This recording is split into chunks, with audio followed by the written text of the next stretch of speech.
कहानी की शुरुआत मेक्सिको की सीमा के पास एक बेहद तनावपूर्ण माहौल से होती है, जहां कुछ लोगों के बीच खतरनाक टकराव देखने को मिलता है। इसी दौरान कहानी हमें एक छोटे लड़के मिगुएल और उसकी मां रोसा से मिलवाती है, जो बेहद साधारण जिंदगी जी रहे हैं। लेकिन उनकी शांत दुनिया तब बिखर जाती है जब रोसा को उसके भाई कार्लोस का घबराया हुआ फोन आता है। वह बताता है कि एक खूंखार ड्रग कार्टेल उसके पीछे पड़ा है, क्योंकि उसके पास उनकी बड़ी रकम पहुंच गई है। वह रोसा से छिपाए गए पैसों को निकालकर तुरंत बेटे के साथ देश छोड़ने की गुहार लगाता है। अफसोस, कॉल खत्म होने के कुछ ही पलों बाद कार्टेल के लोग कार्लोस तक पहुंच जाते हैं। उनके सरगना को रोसा का नाम उसके फोन में मिल जाता है और उसे यकीन हो जाता है कि अब रोसा भी इस राज से जुड़ी हुई है। इसके बाद कार्लोस को बेरहमी से मौत के घाट उतार दिया जाता है। दूसरी ओर अमेरिका के एरिजोना में रहने वाला रिटायर्ड मरीन जिम अपनी शांत लेकिन अकेली जिंदगी बिता रहा होता है। वह सीमा के पास अपने रैंच की देखभाल करता है और अवैध रूप से सीमा पार करने वालों की सूचना बॉर्डर पेट्रोल को देता रहता है। एक दिन उसकी नजर रेगिस्तान से गुजर रहे कुछ लोगों पर पड़ती है। जब वह उनका पीछा करता है तो देखता है कि समूह अपने एक घायल साथी को उसकी किस्मत पर छोड़कर आगे बढ़ चुका है। यहीं से कहानी एक ऐसे मोड़ पर पहुंचती है जहां आगे होने वाली घटनाएं सबकी जिंदगी बदलने वाली है। घायल आदमी की जानकारी बॉर्डर पेट्रोल को देने के बाद जिम बिना किसी और झंझट में पड़े अपने रैंच लौट आता है। लेकिन घर पहुंचते ही उसे बैंक की तरफ से आखिरी चेतावनी मिलती है। कई महीनों से कर्ज की किस्तें नहीं चुकाने की वजह से अब उसकी जमीन और घर नीलाम होने की कगार पर है। अपनी पत्नी के लंबे इलाज में उसकी पूरी जमा पूंजी खत्म हो चुकी थी और अब वह कर्ज के बोझ तले दब चुका था। जिम बैंक से कुछ और समय मांगता है और बड़ी मुश्किल से उसे 90 दिनों की मोहलत मिल जाती है। उम्मीद नहीं छोड़ते हुए वह काम की तलाश में निकलता है, लेकिन उम्र ज्यादा होने के कारण उसे हर जगह से मना कर दिया जाता है। मजबूरी में वह अपने मवेशी बेचने की कोशिश करता है, मगर जो कीमत मिलती है उससे उसका थोड़ा सा कर्ज भी नहीं उतर सकता। थका हारा जिम शाम को एक बार में जाकर बैठ जाता है। वहां की वेट्रेस उसकी हालत समझ जाती है और उसकी सौतेली बेटी सारा को खबर कर देती है, जो बॉर्डर पेट्रोल में काम करती है। सारा उसके पास पहुंचती है और बातचीत के दौरान जिम पहली बार खुलकर स्वीकार करता है कि वह पूरी तरह टूट चुका है और अपना घर खोने वाला है। जब वह फिर से शराब पीने की कोशिश करता है तो सारा उसे रोकती है और सुरक्षित उसके रैंच तक छोड़ आती है।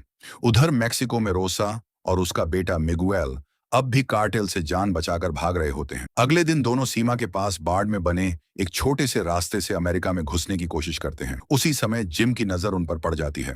घबराई हुई रोसा हाथ जोड़कर उससे विनती करती है कि वह उन्हें अधिकारियों के हवाले न करे। जिम कुछ पल सोचता है, लेकिन आखिरकार बॉर्डर पेट्रोल को सूचना देने का फैसला करता है। तभी अचानक हथियारों से लैस मॉरिसियो और उसके साथी वहां पहुंच जाते हैं और मां बेटे को उनके हवाले करने की धमकी देते हैं। इसी पल जिम ऐसा फैसला लेता है जो उसकी पूरी जिंदगी बदल देता है। वह अपराधियों के सामने डटकर खड़ा हो जाता है और रोसा मिगुएल की रक्षा करने का निर्णय लेता है। बदमाश उसे एक कमजोर बूढ़ा समझने की भूल करते हैं, जबकि उन्हें जरा भी अंदाजा नहीं होता कि उनके सामने खड़ा इंसान कभी मरीन का बेहद प्रशिक्षित स्नाइपर रह चुका है। अगले ही पल गोलियों की बारिश शुरू हो जाती है। जिम अपनी सटीक निशानेबाजी से एक हमलावर को ढेर कर देता है और रोसा मिगुएल को अपनी पिकअप में बैठाकर तेजी से वहां से निकल जाता है। कार्टेल की गाड़ियां रेगिस्तान में उनका पीछा करती हैं। पीछा करते करते मॉरिसियो उनकी गाड़ी पर चढ़ने में कामयाब हो जाता है, लेकिन जिम उसे नीचे गिरा देता है। कुछ देर बाद जब मॉरिसियो को पता चलता है कि मारा गया आदमी उसका अपना भाई था,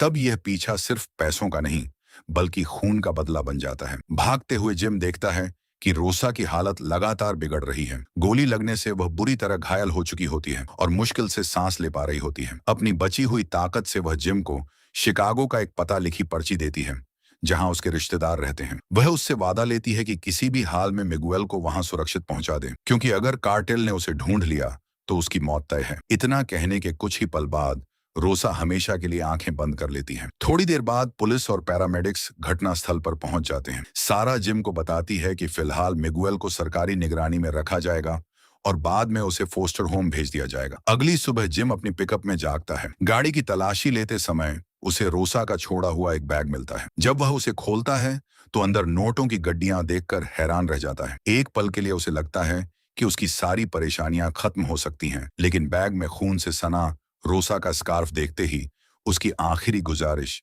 उसके जहन में फिर से गूंज उठती है।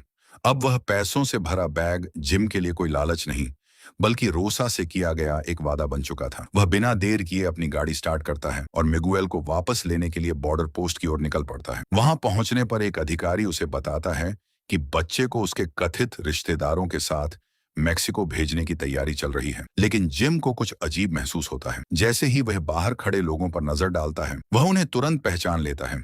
वे रिश्तेदार नहीं, बल्कि वही कार्टेल के गुर्गे थे जिनसे उसका सामना एक दिन पहले हुआ था। अपनी बेचैनी छिपाते हुए वह अधिकारी से बच्चे से अकेले में मिलने की अनुमति मांगता है। इजाजत मिलते ही वह कमरे में जाता है, मिगुएल का हाथ पकड़ता है और बिना किसी का ध्यान खींचे उसे पीछे के रास्ते से बाहर निकाल लेता है। दूसरी तरफ पार्किंग में खड़ा मॉरिसियो ये सब देख लेता है। उसकी आंखों में अब सिर्फ बदले की आग जल रही होती है। उसी पल वह फैसला कर लेता है कि चाहे कुछ भी करना पड़े, वह सीमा पार करेगा और दोनों को जिंदा नहीं छोड़ेगा। एरिजोना लौटकर जिम अपने रैंच पर थोड़ी देर रुकता है। वह कुछ जरूरी कपड़े, हथियार और बची खुची रकम समेटता है, लेकिन वापस लौटने पर मिगुएल कहीं दिखाई नहीं देता। वह तुरंत उसकी तलाश में निकल पड़ता है। इसी बीच मॉरिसियो अपने आदमियों के साथ गैर कानूनी तरीके से अमेरिका में दाखिल हो जाता है। सीमा पर तैनात एजेंट उन्हें पहचान तो लेता है, लेकिन उनकी खतरनाक पहचान जानकर उनसे भिड़ने की हिम्मत नहीं जुटा पाता और चुपचाप उन्हें आगे बढ़ने देता है। कुछ देर बाद जिम को मिगुएल रैंच से ज्यादा दूर नहीं मिलता। वह सख्त लहजे में समझाता है कि अगर कार्टेल के लोग उसे पकड़ गए तो उसकी जान नहीं बचेगी। इसके बाद दोनों शिकागो की लंबी यात्रा पर निकल पड़ते हैं। रास्ते में जिम उसे समझाने की कोशिश करता है कि वह उसे उसके परिवार के पास पहुंचा रहा है, लेकिन मिगुएल चुप रहता है। जिम यही मान लेता है कि लड़का अंग्रेजी नहीं समझता। उधर मॉरिसियो जिम के रैंच में घुसकर हर कोना खंगालता है। वहां उसे पुराने कार्ड के बिल और मरीन कॉर्प्स का बैज मिलता है। तभी उसे एहसास होता है कि उसका दुश्मन कोई साधारण किसान नहीं, बल्कि सैन्य प्रशिक्षण प्राप्त बेहद खतरनाक इंसान है। फिर भी वह पीछे नहीं हटता और पूरे रैंच में आग लगवा देता है। देखते ही देखते जिम का घर राख में बदल जाता है। आगे सफर के दौरान जिम एक पेट्रोल पंप पर गाड़ी में ईंधन भरवाता है और शिकागो का रास्ता समझने के लिए नक्शा खरीदता है, लेकिन कार्ड से भुगतान करके वह अनजाने में अपनी लोकेशन कार्टेल तक पहुंचा देता है। सूचना मिलते ही मॉरिसियो अपने साथियों के साथ उसी पेट्रोल पंप की तरफ निकल पड़ता है। वहां पहुंचकर वह आराम से कैशियर से उस बूढ़े आदमी के बारे में पूछता है जिसने कुछ देर पहले खरीदारी की थी। जब उसे कोई जवाब नहीं मिलता तो वह बिना झिझक गोली चला देता है और ऐसे निकल जाता है जैसे कुछ हुआ ही ना हो। इसी बीच जिम की सारा से बात होती है। सारा उसे बताती है कि कार्टेल ने उसका पूरा रैंच जला दिया है। यह सुनकर जिम का गुस्सा फूट पड़ता है और वह गाड़ी चलाते हुए अपनी भड़ास निकालने लगता है। तभी अचानक मिगुएल अंग्रेजी में जवाब देता है। जिम हैरान रह जाता है क्योंकि उसे पता चलता है कि लड़का अब तक उसकी हर बात समझ रहा था। मिगुएल साफ कहता है कि वह यह सफर नहीं करना चाहता, लेकिन जिम उसे भरोसा दिलाता है कि वह जो कुछ भी कर रहा है उसकी सुरक्षा के लिए कर रहा है। दूसरी ओर पेट्रोल पंप के सीसीटीवी देखने के बाद मॉरिसियो को पता चल जाता है कि जिम पूर्व की ओर जा रहा है। इसी दौरान जिम की पुरानी पिकअप जवाब देने लगती है। मजबूर होकर वह पास के एक गैराज में पहुंचता है, लेकिन मैकेनिक बताता है कि दुकान बंद होने वाली है। इसीलिए दोनों पास के एक छोटे से रेस्टोरेंट में चले जाते हैं। यहीं पहली बार दोनों खुलकर बातचीत करते हैं, एक दूसरे का ठीक से परिचय देते हैं और उनके बीच भरोसे की शुरुआत होती है। बातचीत में मिगुएल बताता है कि इस पूरी मुसीबत की जड़ उसका मामा था। जब जिम उसके पिता के बारे में पूछता है तो लड़का शांत आवाज में कहता है कि उसके जन्म से पहले ही उनकी मौत हो चुकी थी।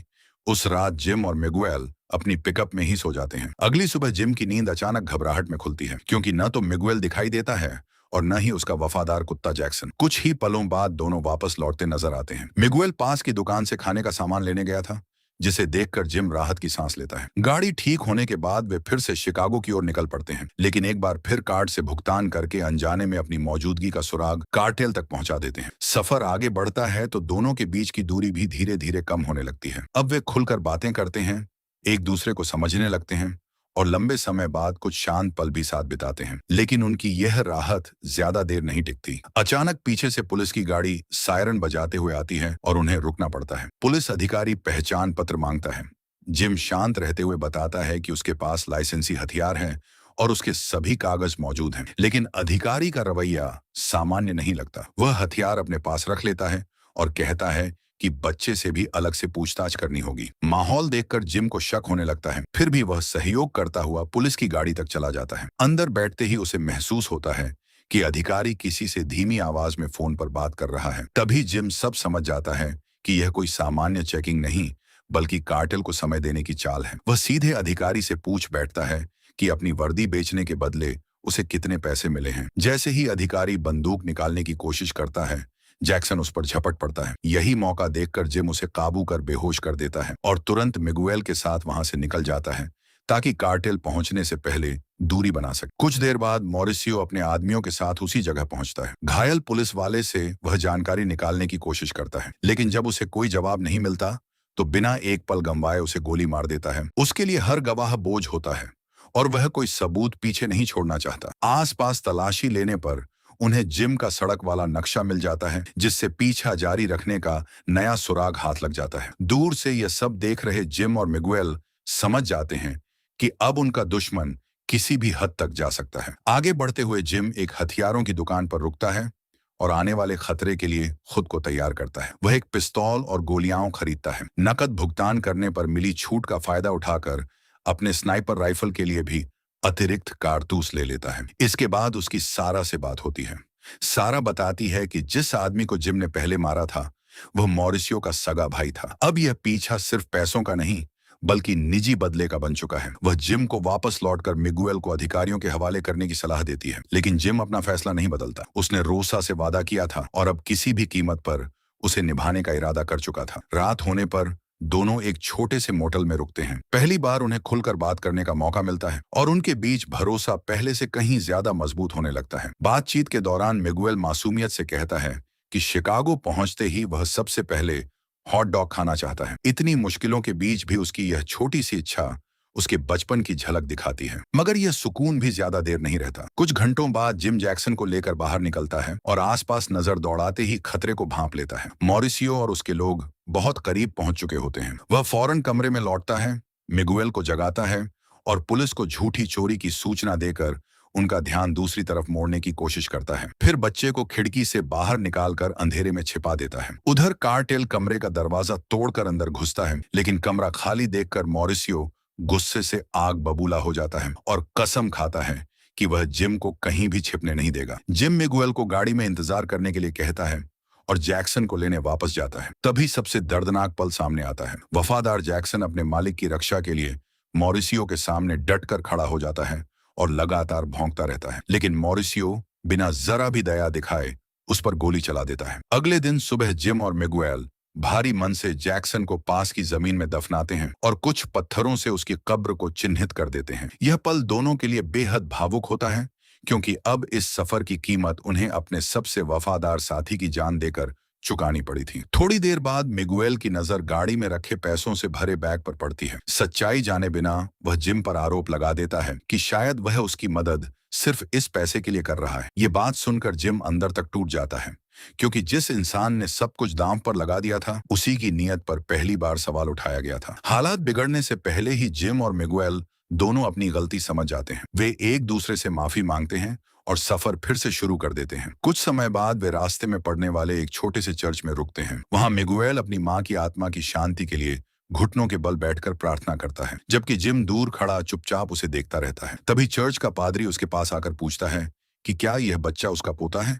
जिम हल्की मुस्कान के साथ मना करता है और कहता है कि वह सिर्फ एक मरती हुई मां से किया अपना वादा निभा रहा है। इसके बाद वह सारा से दोबारा संपर्क करता है। सारा एक बार फिर उसे समझाने की कोशिश करती है कि बच्चे को अधिकारियों के हवाले कर देना ही सही होगा, क्योंकि हर गुजरते पल के साथ खतरा बढ़ता जा रहा है। लेकिन जिम अपने फैसले से पीछे नहीं हटता। वह साफ कह देता है कि जब तक मिगुएल सुरक्षित अपने परिवार तक नहीं पहुंच जाता तब तक वह हार नहीं मानेगा। दूसरी तरफ मॉरिसियो और उसके आदमी लगातार उनकी तलाश में जुटे रहते हैं। आखिरकार उन्हें वह नक्शा मिलता है जिस पर शिकागो के आसपास निशान बना हुआ था। अब उन्हें यकीन हो जाता है कि जिम वहीं जा रहा है। बिना समय गंवाए मॉरिसियो शिकागो में मौजूद कार्टेल के साथियों को खबर भेज देता है ताकि वे पहले से तैयारी कर सकें। सफर के दौरान जिम मिगुएल को हथियार संभालने की बुनियादी बातें सिखाता है। वह उसे सही निशाना लगाना और बंदूक को सुरक्षित तरीके से खोलना बंद करना भी समझाता है। लेकिन जब मिगुएल गुस्से में कहता है कि बड़ा होकर वह उन अपराधियों को मार डालेगा, तब जिम उसे तुरंत रोक देता है। वह समझाता है कि किसी की जान लेना बहादुरी नहीं होती और उसकी मां ने अपनी जान इसलिए कुर्बान की थी ताकि उसका बेटा हिंसा नहीं बल्कि बेहतर जिंदगी चुन सके। उसी रात दोनों एक सुनसान पुल के नीचे ठहरते हैं। ठंड से बचने के लिए वे छोटी सी आग जलाते हैं और जलाने के लिए कार्टेल के पैसों का भी इस्तेमाल कर लेते हैं। उस पल साफ दिखाई देता है कि जिंदगी बचाने के सामने उन नोटों की कोई कीमत नहीं रह गई थी। अगली सुबह आखिरकार वे शिकागो की सीमा तक पहुंच जाते हैं, लेकिन उनकी मंजिल अभी भी सुरक्षित नहीं थी। सड़क पर चलते हुए जिम की नजर ऊपर बने ओवरपास पर खड़े दो संदिग्ध लोगों पर पड़ती है। वह तुरंत खतरा भांप लेता है और शहर के भीतर जाने के बजाय गाड़ी को एक सुनसान रास्ते की ओर मोड़ देता है, ताकि आम लोगों की जान जोखिम में न पड़े। कुछ ही देर में कार्टेल की गाड़ियां उनका पीछा करते हुए वहां पहुंच जाती हैं। एक वाहन उनकी पिकअप को सड़क से बाहर धकेलने की कोशिश करता है, लेकिन जिम तेजी से स्टीयरिंग घुमाकर उसे पेड़ों से टकरा देता है। इस टक्कर में उसकी अपनी गाड़ी भी बुरी तरह क्षतिग्रस्त हो जाती है। अब आगे बढ़ना नामुमकिन था। जिम खुले मैदान में उतरकर अपने सैन्य अनुभव का इस्तेमाल करता है। वह स्नाइपर राइफल संभालता है, गहरी सांस लेकर निशाना साधता है और एक सटीक गोली से मॉरिसियो की गाड़ी के ड्राइवर को मार गिराता है। नियंत्रण खोने के बाद गाड़ी जोरदार हादसे का शिकार हो जाती है। दुर्घटना के बाद मॉरिसियो और उसके सिर्फ दो साथी ही जिंदा बचते हैं। मौका मिलते ही जिम मिगुएल का हाथ पकड़कर पास की एक वीरान फार्म हाउस की तरफ भागता है। दोनों एक पुराने शेड में छिपकर अंतिम मुकाबले की तैयारी करते हैं। जिम टूटी हुई खिड़की के पास अपनी पोजीशन लेता है और मिगुएल से कहता है कि अगर उसके साथ कुछ भी हो जाए तो बिना पीछे देखे भाग जाना। कुछ ही देर में दुश्मनों में से एक शेड के करीब आता है और जिम अपनी सटीक गोली से उसे वहीं ढेर कर देता है। अब सिर्फ मॉरिसियो और उसका एक आदमी बाकी रह जाते हैं। जिम तुरंत नई योजना बनाता है और मिगुएल से हवा में गोली चलाने को कहता है, ताकि उनका ध्यान बढ़ जाए। चाल काम कर जाती है।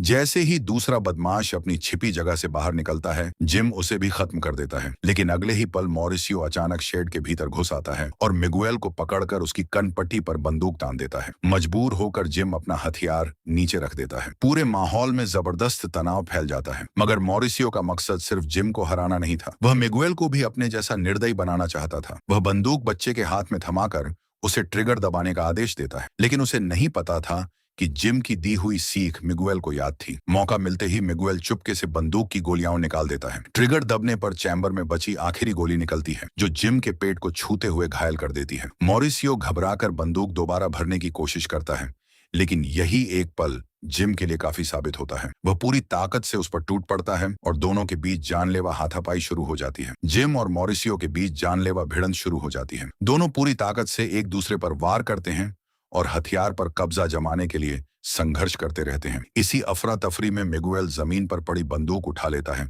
और सीधे मॉरिसियो की तरफ तान देता है। लेकिन मॉरिसियो डरने के बजाय उसे उकसाने लगता है। वह चाहता था कि मिगुएल पहली बार किसी की जान लेकर उसी की तरह निर्दयी बन जाए। तभी जिम की नजर बच्चे के चेहरे पर पड़ती है। उसे मिगुएल की आंखों में दर्द, गुस्सा और बदले की आग साफ दिखाई देती है। वह तुरंत उसे रोकता है और समझाता है कि यह बोझ उसे अपनी जिंदगी भर नहीं उठाना चाहिए। यह लड़ाई उसकी नहीं है। इतना कहते ही जिम बंदूक अपने हाथ में ले लेता है और बिना देर किए मॉरिसियो के पेट में गोली मार देता है। गंभीर रूप से घायल मॉरिसियो जमीन पर गिर पड़ता है। इसके बाद जिम मिगुएल से वहां से दूर चले जाने को कहता है, ताकि वह आगे जो होने वाला है उसे अपनी आंखों से न देखे। जैसे ही मिगुएल वहां से हटता है, जिम दोबारा मॉरिसियो पर निशाना साधता है। तभी मॉरिसियो अपनी जेब से एक चीज निकालता है। वह वही मरीन कॉर्प्स की बैज होती है जिसे उसने जिम के जले हुए घर से उठाया था। जिम उसे वापस अपने हाथ में लेता है और फिर ऐसा फैसला करता है जिसकी किसी को उम्मीद नहीं थी। वह मॉरिसियो को आखिरी मौका देता है, या तो अपने किए हुए अपराधों का सामना करे या फिर अपनी कहानी का अंत खुद तय करे। मॉरिसियो उसकी बात समझ जाता है। कुछ पल तक दोनों की निगाहें एक दूसरे पर टिकी रहती हैं और फिर अचानक पूरे इलाके में एक गोली की आवाज गूंज उठती है। उसी आवाज के साथ इस खूनी पीछा करने वाले खेल का हमेशा के लिए अंत हो जाता है। अब आखिरकार रास्ता साफ हो चुका था। जिम और मिगुएल फिर से अपनी मंजिल की ओर बढ़ते हैं और कुछ समय बाद उस पते पर पहुंच जाते हैं जो रोसा ने अपनी आखिरी सांसों में जिम को दिया था। विदा लेने से पहले जिम अपनी सबसे कीमती निशानी मरीन कॉर्प्स की बैज मिगुएल को सौंप देता है, ताकि वह उसे हमेशा याद रख सके। भावुक मिगुएल उसका शुक्रिया अदा करता है और फिर अपनी दादी और मौसी से जाकर गले मिल जाता है। उसकी लंबी और खतरनाक यात्रा आखिरकार खत्म हो चुकी थी, लेकिन जब वह पीछे मुड़कर जिम को अलविदा कहना चाहता है, तब तक जिम वहां से चुपचाप जा चुका होता है। उसे किसी तारीफ या पहचान की जरूरत नहीं थी। उसने सिर्फ अपना वादा निभाया था। आखिरी दृश्य में जिम घायल हालत में एक बस में बैठा दिखाई देता है। वह अपने जख्मी शरीर को संभालते हुए खिड़की के पास बैठ जाता है। उसकी सांसें भारी हैं, लेकिन चेहरे पर अजीब सी शांति है। धीरे धीरे वह अपनी आंखें बंद कर लेता है। उसके पीछे छूट जाती है वह पूरी जंग, वह दर्द और वह वादा जिसे उसने आखिर तक निभाया। इसी भावुक और संतोष भरे पल के साथ इस कहानी का सफर भी यहीं समाप्त हो जाता है।